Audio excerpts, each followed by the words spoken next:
Today on the show, we talk about an area of financial planning that almost nobody specializes in because of how complex and nuanced it actually is.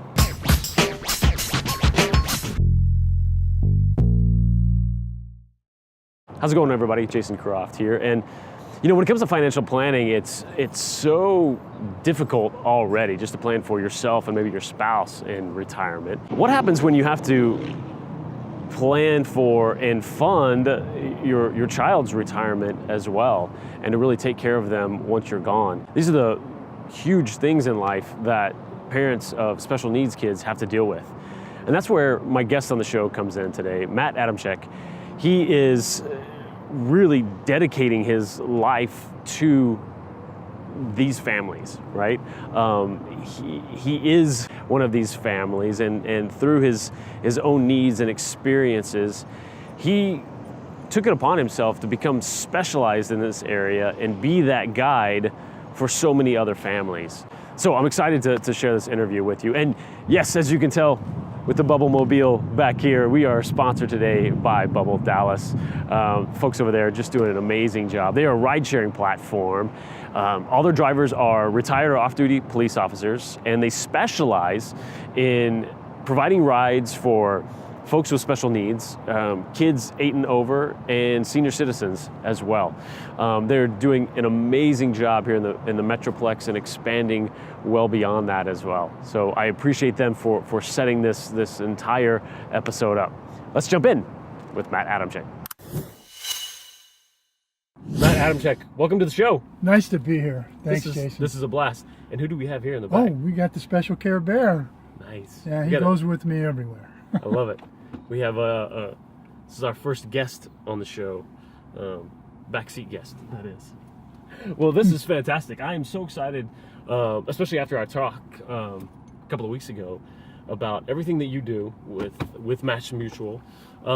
Give me a little background on it. Give me a high level there, and tell me what MassMutual is all about. Well, MassMutual just believes in families first, really. Mm-hmm. Okay, and the special care program is about 20 years old. Okay. We just realized that the families that have somebody with special needs, they have an extra level of concern. It's their financial needs are probably 3 times as hard to solve as a regular family. And for isn't concerned with that. And a longer span of time as well, like generationally and even more so. Well, most of us we expect our kids to grow up and become independent somewhere around 21, like at least when they finish college. Right.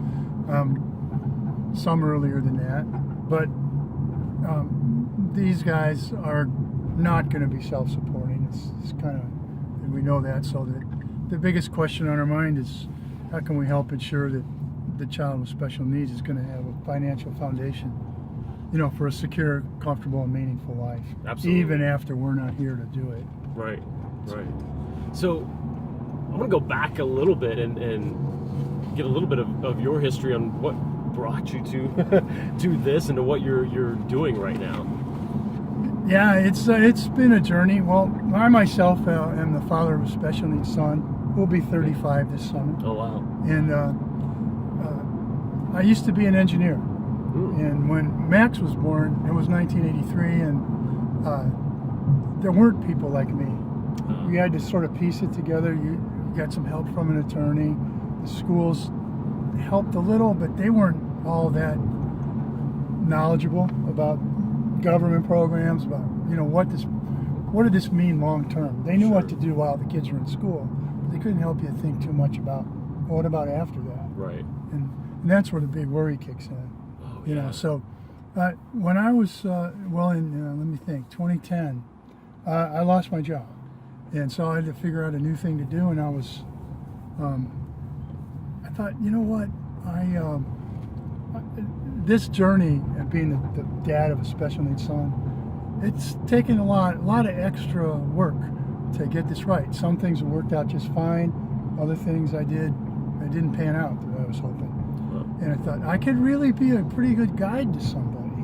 Oh, yeah. I happened to meet through a networking group. I met a couple of guys that were already agents with MassMutual. And they started well, just talking in general about what they did, but over the next year, I learned a lot about this special care program, and I said, I think that's what I should do. Yeah. I'd really like to learn how to do that. So, almost like giving your life skills that you've developed, this expertise that you've developed, just by going through it and almost formalizing it in a way now through MassMutual and through this special offering now. Yeah, exactly. I had other jobs where I sold like group benefits. Okay. I worked for a couple of companies that were outsourcing HR services. Oh, okay. So we sold group benefits and payroll and things like that, which gave me a little insight into things like saving for retirement in a 401k plan, or the kind of group life insurance that you might get from your employer. But the problem with all of those things is that you can't tailor them very well to individual circumstances. And I realized that, okay, that really takes an insurance company to be able to do that. Right. And the more these guys told me about it, I said, I think I can learn the technical elements of that, and I already know the emotional and personal side of it pretty well. Oh yeah. So what's sort of step one in that? When obviously meeting these guys was huge in that. What's step one to say, okay, I can probably do that? Well, step one, I guess, was just making a few referrals to them, and for different forms of insurance for families that don't have anybody with special needs, Okay. and maybe to a couple of businesses, and watching how they presented stuff and how did they evaluate a client's circumstances, figure out where the risks are that had to be covered or ought to be addressed, and how did they present that to clients, and what the clients saying when they heard it, how did they react to it. That was kind of the first step. And so that's all I did for a year. I wasn't an agent. I didn't join MassMutual. I just made referrals. Interesting. But they were very successful referrals. I seemed to have a knack for knowing who would probably need it, and say yes, and who wouldn't. So they managed to sell every one of the people I referred, which is extraordinary. You make friends really quick that way. Yeah, and then they said, why don't you just become part of the gang, join the agency, and get in, do this with us. So that's what I did. But I'm the only one out of 100 people in the agency who specializes in this. Wow. So it is a sub-market, and it's, families like my own, and special needs families, we're pretty cautious. It's slow to trust and to develop a confidence in someone, and I recognize that myself and in a lot of my clients. They need a little time, and I think maybe one of the reasons for that is that we can't afford a mistake.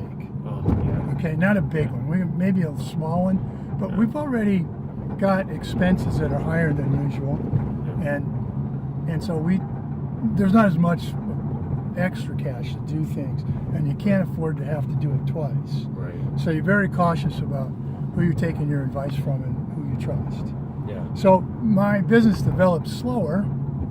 I mean, I'm a very trustworthy guy and all that. Sure. But still, they don't know me though, and they need time to find that out. Right. And see if even with the bear, it takes a while. Even with the bear. Oh. So, it just progresses slower. Right. And so that's maybe why others don't follow this path, because that's what I was going to ask. It takes a little longer to develop your business. And this is my 7th year of this, and now, even before we wrapped the car, I'm starting to be known. Nice. To the people that need to know through certain nonprofits, certain school systems. That's where the kids are. Right. And so that's how you can meet the families. Right. Oh, that's great. Well, I'm glad it's going well and progressing now. And some of the things that I found just so fascinating, I really wanted to have you on the show and talk about, were some of those ways that you help these families navigate all of these things, the things you alluded to earlier, that there wasn't somebody there for you in '83, way back then. What are some of those things, from laws that you have to think about and ways of transferring money and all of these things in order to make sure that that person relying on you for the rest of their lives, even after you're gone, is going to be safe, is going to be well taken care of. That's a great way to put it. You really absorbed a lot from that first conversation. I really did. I was really informative, honestly. Yeah. The key here is that for a typical family, they'll do their estate planning or their retirement planning around 3 big milestones: the kids going off to college, the parents retiring, and then the parents dying. But for kids with special needs, there's diagnosis and early intervention. Then there's IEPs all through the schools, their time in the schools. What does that mean, IEP? IEP is an individualized education plan. Okay. That starts from about age 5 on until they get out of high school. Gotcha. But it's somewhere around age 13, 14, 15, there's a topic called transition. And that's when we start to concentrate more on independent living skills and employability skills, a little less on academics. How are the kids doing with adapting to independent life? Can they cross the street by themselves? Are they okay on their own hygiene? Can they make some decisions? Like, it's always good to let them choose their own clothes every day. Maybe figure out, if you're in a restaurant, let them tell you what they'd like to eat. Don't order for them. Just read them the choices and see what they pick, Yeah, and you have to as a parent, you got to guide that a little bit, Yeah, but even more so, and I'm assuming it's even harder because you're just in that, I know as a parent, like just in that natural state of just like, okay, let me take care of. Right. And so it's second nature. It takes a real conscious effort to stop yourself sometimes. And realize you're really trying to encourage independence, right? Yeah. So then after that, they turn 18. And here, for a lot of my families, that's when they finally qualify for some social supports. And the 3 big ones are supplemental security income, Medicaid, and maybe Medicare. Okay. There are other additional, under Medicaid, there's 6 waivers in the state of Texas. And the word waiver means that the state is allowed to waive certain income and asset requirements and allow this person to receive benefits that they might not otherwise get. Okay. So then we move through that, and we have to worry about the age 22 when they're dismissed from school. They either graduate, anyway, they're not allowed to stay in high school anymore. Right. And that's when, that's a big impact on a family. And a lot of times, both parents have been working, and the child's had a safe place to go that was free, and you didn't have to pay for that. It's free education, and now the school bus doesn't come anymore. Right. So one parent is probably going to have to at least go part-time, and very often they have to quit while they figure out, well, what's my child going to do all day now? Okay. And also, if I figure out some things like a day hab, maybe a lot of people like there's a really excellent one in Plano called My Possibilities. Oh, yes, it's where my son goes. And but there's a charge. Right. If you're lucky and you have Medicaid and a Medicaid waiver, maybe they'll help pay for that. If you don't qualify yet, then you have to pay for it. So you have a case where income's going down and expenses are going up. That's a pretty dramatic impact. I like to try to anticipate that with my clients. So, like, if I can meet them when their kids are only, 7 or 8 years old, and this isn't going to happen until they're 22. But get ready. Get ready. If you save a little more, if you start thinking about what happens after high school, where's it going to go? Maybe you can shorten the time it's going to take to get us all set up. Yeah. Maybe the financial impact won't be quite as great because you'll have savings. Right. Right. And to be able to mentally prepare for one of us will most likely have to quit, or stop working. Like, if it hits you with 6 months to prepare, that's pretty bad news. If you have 12 years to prepare, that makes a huge difference to have that insight from someone like you. And there's a lot of things that it helps if somebody can say it out loud to you. Yeah. Like, the first choice you make about, let's say, a rehabilitation place, it might not work. Your kid might not be successful there. You might not like the way it's run. It might not be right. So you could have to do it over several times before you find a solution that fits your family, right? So this amount of time, when I know when people first hear this interview, they might say, well, I could get that done in a month or two and be back to work. Well, it might be a year or two. Yeah, interesting. If you have to do do-overs like we did. Yeah. It's not working out so well. You got to take them out of there and find a new place. Right. Okay. So there's a lot to it. Your child might have health issues. I was speaking initially about somebody who was basically pretty healthy, just had other special needs. Maybe they were intellectual developmental needs or something like that, but they're healthy and fine. What if they're not? And the reason you're having to stay home longer is because your child's sick. And you just have to get them through it, So there's all sorts of stuff that can happen. So anyway, that's something to anticipate at 22. And then the next milestone, the next big one, of course, is when the parents are going to get ready to retire. Right. Now that's kind of, there's a couple of things I'd like to sort of go back and forth if you don't mind. No. At 18, that's when we all become full-blooded, independent American citizens. Even special needs kids do. Yeah. So according to the law, according to the society, there you go. So there's a couple interesting things. They don't send grade reports to the parents anymore. They're not entitled to it. The kid's 18, he gets the grade report. So even though he's in school, even though he's special needs, even though he may not understand the grade report, unless you're the guardian or an advocate, and these are special appointed things. Guardianship is a legal process, right? Right. It's not just an assumed you're the parent, so you're. No, if you send your son to college when he's 18, you're not entitled to his grade report, even though you might be paying the tuition. Right. You're probably paying the tuition. Interesting. Right? You're not entitled. He has to actually agree, tell the college it's all right to send my dad my grades. If he doesn't say that, you don't get them. Yeah. So that happens to everybody, even people with special needs who aren't able to live alone. Okay, so you have to make a judgment about that regarding your own child. So like, well, do I need to get guardianship or take some action? And so that comes up at 18. And because of their independence, they also qualify. That's when they qualify for these government benefits, because the parents' resources and income are no longer taken into account. Okay. Wow. They were up until age 18. We each have a parental obligation or a duty in the eyes of the state to support our children. Sure. But that ends at 18. You don't have a duty after that. And so the state says, well, how's this person doing now, this new adult? Well, he doesn't have any income. Well, he does qualify for supplemental security income. Okay. So there's additional funds. Today, the maximum payment is $750 a month.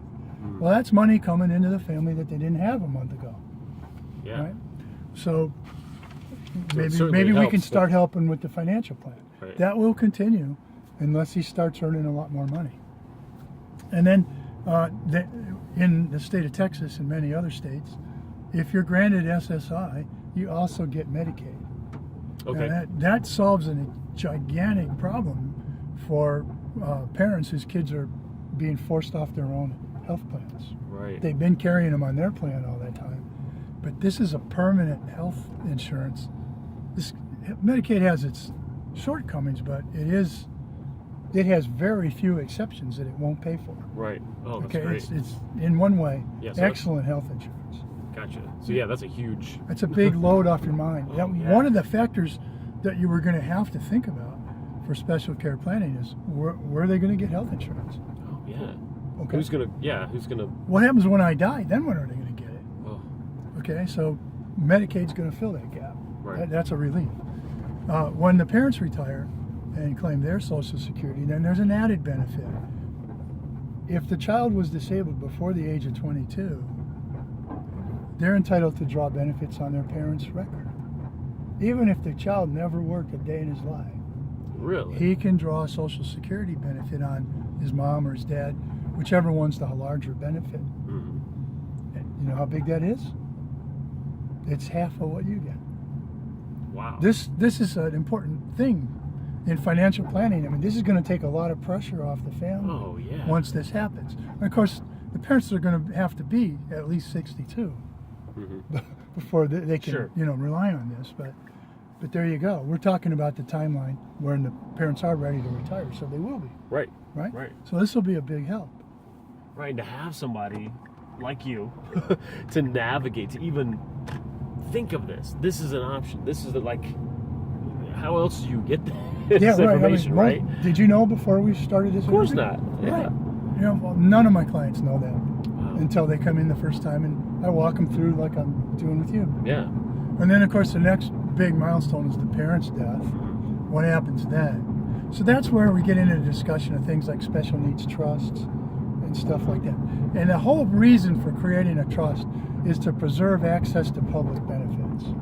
It's very important that the child doesn't own the asset.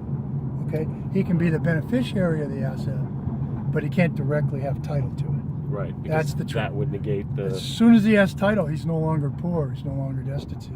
Right. And in the eyes of the states, it only takes $2,000. So how many mistakes could we make? We could open a little bank account for our son or daughter, and every time she gets a birthday present from Grandpa, he said, gives her $100, he gives her $50, he gives her $20. We put it in that bank account, and that goes on for 20 years. That number could hit 2,000 if we're not careful. So it's not like an amount, like it's even just accumulates over all those years. Right. At $2,000 at any one time, that's it. So what would your listeners gain from this? Don't make a bank account like that, okay? Right. Well, I'll tell you what to do instead. You can still save the money for your child. Right. Just don't do it that way. Right. Okay? In their name. So and in there's ways of getting around this and still qualifying for benefits. That's what the art of special care planning is all about. Oh yeah, and I know that was one of the points that when we talked on the phone that I was so impressed with, like, because it's seemingly such a little thing in terms of, I mean, it's essentially one decision, right?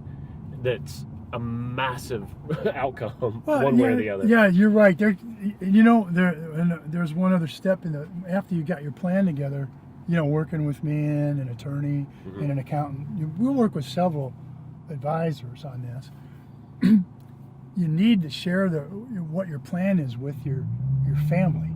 Right. And two really important people are the grandparents, because let's say they know they've got a grandchild with special needs, and they know it's hard, so they want to provide something, okay?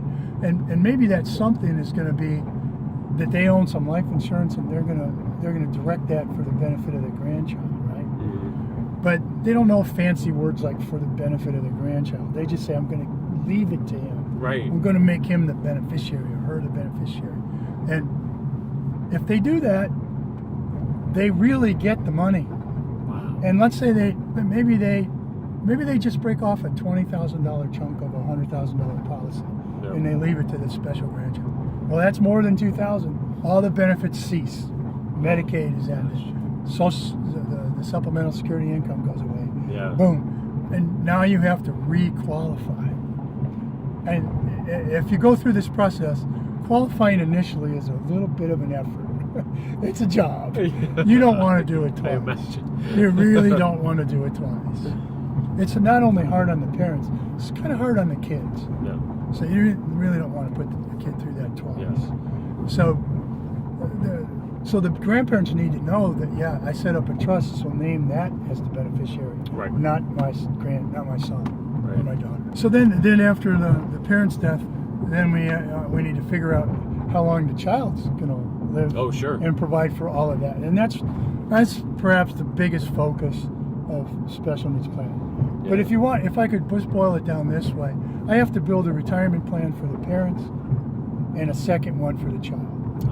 And I have to retire somebody who's like 30 or 40 years younger than his parents, right? Right. So that retirement's going to last that much longer. Oh, yeah. So it's hard. Absolutely. Okay, it's hard. So that's the job. Most of us only have to figure out one retirement plan, right? for mom and me, but the rest of us have to figure out a second one, right, for our child. And so, what goes into that? Is it all sort of? Is it just this combination of investments, state money, like you mentioned, and all, on just kind of a perfect mix along? Yeah, the real. I mean, in a nutshell, we want to preserve eligibility for any state supports, government supports. And I'm using state to mean the state, but some of them are federal. Sure. Federal or state supports. But a lot of those are means tested and have eligibility requirements. Right. And to that, and they only provide a very basic existence. It's not going to be an enriched and fulfilled life like we all want. Right? If you have more than one child and you know some with disabilities and some without, we want the same for all of them, right? Absolutely. I mean, yes, my one son is a doctor. That's what his potential allowed for, or in his gifts, right? Right. You know, my son with special needs, it's a different great life, Right. but I still want it to be a great life. I want it to be as enriched and fulfilled as it can be. Absolutely. Like Isaac, the violin player. Can't remember his last name right now. He gave a concert where one of his strings broke right at the beginning, and he just turned to the conductor, nodded, and said, "Go ahead." And he played so well the audience were on their feet. Okay, and at the end he said, "Sometimes it's the job of the artist to do all you can with what you have left." And that might be a good sentence for our special needs planning, right? Absolutely. We do as much as we can with what we have. Yeah. Right. So I love that. So that's why we want to maintain. We want to do all we can. So I'm going to add my resources. My clients are going to add their personal resources to obtain the most fulfilled and enriched life possible for their child. That's wonderful. I just love what you're doing. I think it's huge. How can we help? Just sort of spread the word and get people to you. Yes, you know, it's so good to have speaking opportunities where I can tell this story a little bit and meet the parents. Right. It all starts with a meeting, a phone call, and then an face-to-face meeting. We're going to understand. I spent a long time just listening to the story. What is this family's story? What's the diagnosis? What's the prognosis? What are your circumstances? How have you handled it up to this point? And what do we need to do? We get that all figured out. We take an inventory of what we have to work with. You know, where are we? Where are we trying to go? Right. Right. Then we qualify, if they haven't already, we qualify for all the government supports that we can to ease the burden on the family. And then we add the family's resources in part, remembering that they need some for themselves and some for their other kids. Right. And then we try to do the best job we can for that special needs guy. Oh, that's great. Or gal. And that's a great lesson across the board in sales is once you stop first, listen to your customer, your client, see what they really need first, and then see if what you have is there to help. Yeah, and just let it take the time it takes. So those are a couple of little, there's some free ones. Absolutely. Honestly, like that, I mean, what an education right here. And I think, you know, we all either have someone in our life who needs this information or know someone who does. Like it's not that many points of separation away. So I encourage all of my listeners here to spread this education that you get from this show and share this episode with someone who needs it. And how do people link up with you? What's that process there? Well, we put our phone number on the car. Perfect. And email in the addresses. Bubbl ride that we're in. Yes. Look at the Bubbl card, take a picture of it, and just call. We're pretty well known by a lot of the school districts. They've heard of MassMutual Dallas-Fort Worth Special Care Planning. Perfect. And just ring us up. There's a website, MassMutualDallasFortWorth.com. I think the Dallas-Fort Worth comes first. It's DallasFortWorth.MassMutual.com. Perfect. All right. And check us out that way. A lot of the counselors and the special needs transition specialists and so forth in the schools, both public and private, they know us. Very nice. And that's that's really great too, because there's it's sure we can go to your website, sure we can listen to you, but if we have other touch points that we can go through and say, tell me about Matt. If you like it, if you like what you're hearing, I'm on LinkedIn and I post regular articles on LinkedIn. on a full range of topics. A lot of them are about special needs. A lot of them are about saving for college. A lot of them are about retirement. So I'm sure you're going to find something that you're going to like and say, I didn't know that before, and golly, I'm glad I just heard that. That's wonderful. Thank you so much for being on. This has been absolutely fantastic. Pleasure for me too. Appreciate it. Wow, it's just so fantastic to share this episode with you and share that knowledge that Matt has. So please do share this around, and anybody that you know who needs this episode, get it in front of them. Get Matt in front of them, and I think they'll be grateful that you did. Thank you so much to Bubbl for sponsoring this episode. Make sure you check out bubble-dallas.com to learn all about them, and certainly go find Matt out there on the internet as well. As you can see on the lovely vehicle here, dallasfortworth.massmutual.com. We'll see you on the next one. It's Saturday night. It was Saturday night and I'm feeling kinda silly. Winter coat on cause the air was chilly, but I'ma make my way out to the record spot. Gotta find some new breaks for the beats to rock. I gotta come with the flavor like some lifesavers. On now and late is Dr. Beatmaker. If I'm a player, it's like your tape deck. And if you miss the gig, then take a rain check. Stacks of wax piled high to the ceiling, need a U-Haul truck if I would think about stealing. But it's not my steed, so I commence with the digging, no kidding. Something that'll keep the beats hitting what I'm getting. So much to choose from, bro.